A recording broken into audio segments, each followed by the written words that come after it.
Hello, friends, and welcome back to Stories About Entitled People. Let's start our video with a story about a failed attempt to get a freebie from our OP. But before we begin, don't forget to subscribe to our channel if you're new here and turn on notifications so you don't miss a new video every single day. Here we go. I know the owner. I own a small specialty retail shop which requires a lot of one-on-one interaction, sampling, discussion of preferences, etc.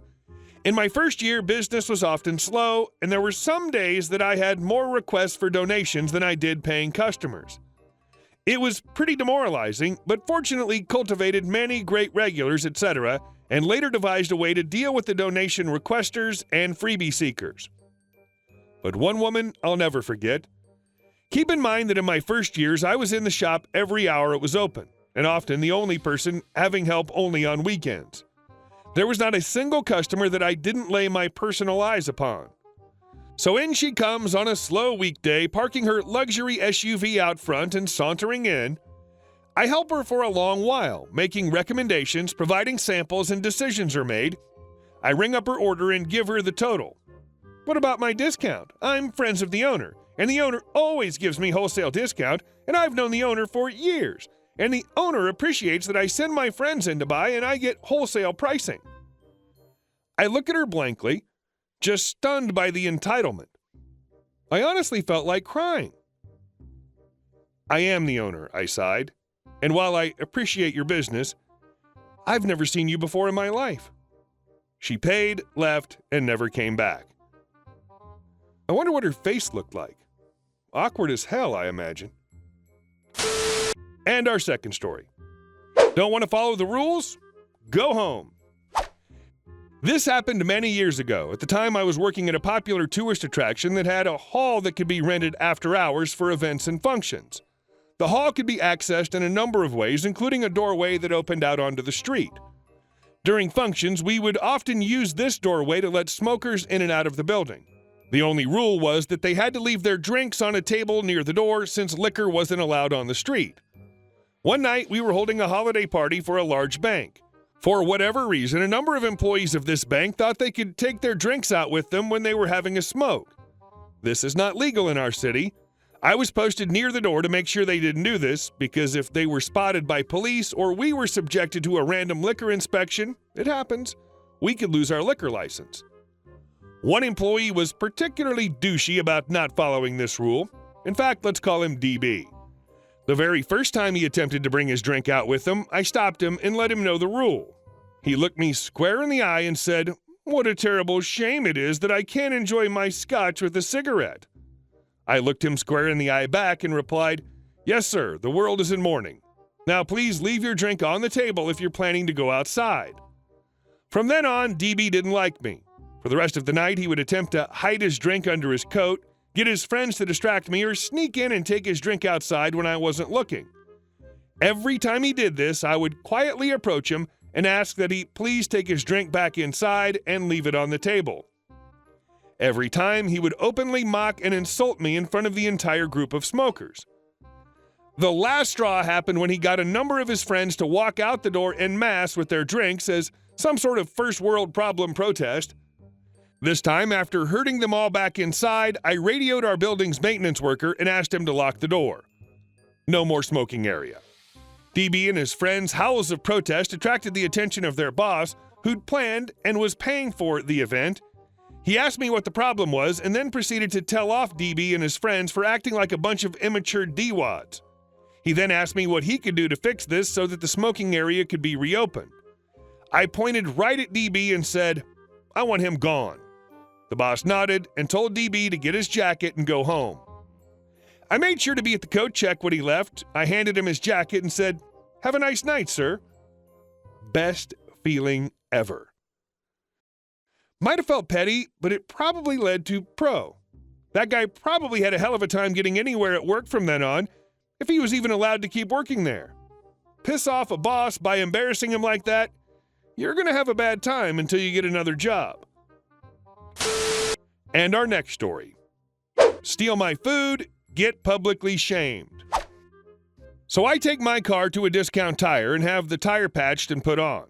It's going to be an hour and a half, so I walk across to the Taco Bell across the street. I walk up to the counter, and the oldish trailer park lady looks like time has not been kind to her, so I decide I'll be polite and patient. I order, and she F's it up like 3 times. No biggie, everyone makes mistakes. She finally gets it right, and I get my drink and have a seat.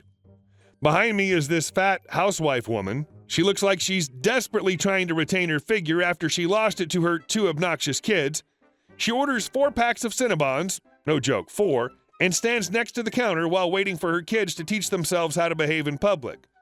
No one calls my order after a wait, but it's not bothering me as I'm browsing Reddit on my phone and pondering whether or not rearing children really is difficult or if people are simply too lazy, entitled, and stupid to do it properly. The fat Asian woman sits down with her Cinnabon, and I hear her son say, "Mommy, that's not ours," which prompts me to look up and see her take a big A bite out of my quesarito. Good God, the son knows stealing's wrong when the mother doesn't. My first emotion is pure rage, and I want to angrily flip her effing table over and give her kids to Child Protective Services. I decide that maybe she did order it and there has been a mistake. I ask the people at the counter, WTF, and no one knows WTF happened to my food. The man I saw start making it literally said he doesn't remember, so I very politely ask for a refund. The woman at the register looks like she's about to cry and begs me to allow them to remake it. I politely decline and say, "You already made it, didn't call my number, and gave it away to the woman over there." The manager loses his crap and asks the lady for her receipt. She says she threw it away and her daughter narcs on her by giving it to the manager anyway. He says she now has to pay for the food. On my way out the door with my refund, in cash, not on my card for some reason, I tell her, "It's okay, ma'am. I didn't want my lunch anyway. Enjoy." She turns bright effing red and starts yelling at her kids. So I lose my crap as I'm occasionally known to do and call her out. I told the entire place how she heard her son tell her that it wasn't their food and her fat butt ate it anyway. I told her she was an awful example to her children, a terrible mother, and just a pathetic human being in general. "It's a shame that your kids know right from wrong better than you do." She froze, looked like she was about to cry, and didn't say crap. She finally agreed to pay, and I took my debit card back from the manager, then bounced. Now I'm eating nachos at Freebirds, which is way better anyway. Today was a good day. This is the kind of crap I could only come up with 3 days later in the shower. And our last story. You're on a performance notice. This story is about a coworker we'll call Joe. And from day one, it was obvious that Joe was one of the hardest working people on the team, and Samantha, our wonderful manager, could not stand him. So this is a few years into Joe's tenure with the team, and for whatever reason or another, Samantha decides to put Joe on performance notice, which is basically an HR notice that you have 6 months to get your crap together or you're fired. The reason on the paperwork? Improper attitude. Joe is the type of guy to always speak his mind, and while management says they live this, brutal experience shows this is a lie. The problem with notice is it also comes with penalties. No WFH, they literally take your laptop away and bring you a thin client. No approved OT, and no learning new things or assignments. Oh, and no raise or bonus. You have to prove you do your job well, and then after the 6 months, if you're not fired, the manager can extend with an additional probation period of another 6 months. January of every year is when we find out about our raises and bonuses from the previous year. And to put it delicately, that January they effed us, to the point that one person walked out and 2 older employees, 30 plus years, took packages. Come February, we're drowning, and Joe can't work OT, and Joe can't learn new things. Manager's orders, remember? Well, this is the middle of Joe's probation period, as Samantha predictably extended his notice. So this is where we find ourselves, mid-March 2020. During the lockdown, they send the whole company home. Everyone is working from home except Joe. He's home, just not working.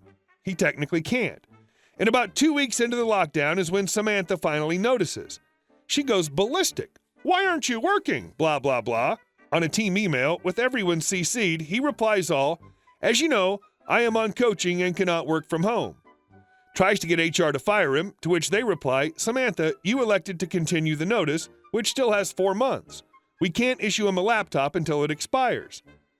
Turns out the only way to rectify it ASAP was to petition formally with the head of HR that putting Joe on a performance notice was done in error and have all parties sign, including Joe. All this happens except Joe refuses to sign. He won't sign until they give him his bonus and raise, which they do. The whole thing took a month of Joe basically on a free vacation. Edit. I feel I need to add some context. First is the work we do. It's easy, like a stereotypical corporate job. A concerted effort of maybe 3 hours a day is enough to do your job. Most people screw around, chit-chat, and milk the day. Some people go even further and milk the work so much that they need help with their workload. We have a coworker who would literally watch Netflix all day. Management either never figured it out or didn't care. I've had days where I've done all my work before lunch and took it easy the rest, and then I've had days where I didn't do a thing all day. Incompetent management creates gray areas. As long as the work gets done, they don't look too deep into who's doing what, and people get away with minimal work, knowing others will pick up the slack. This is where Joe found himself when the pandemic started. The company, which has never had all of its employees or even a good amount remote at the same time, was unprepared on how to handle the situation, and our managers were even less prepared. Joe literally just found himself forgotten and didn't raise his hand to tell anyone for a bit. LOL. Joe is the hero we need today. Hey guys, thank you all for watching the video. I'll see you in the next one.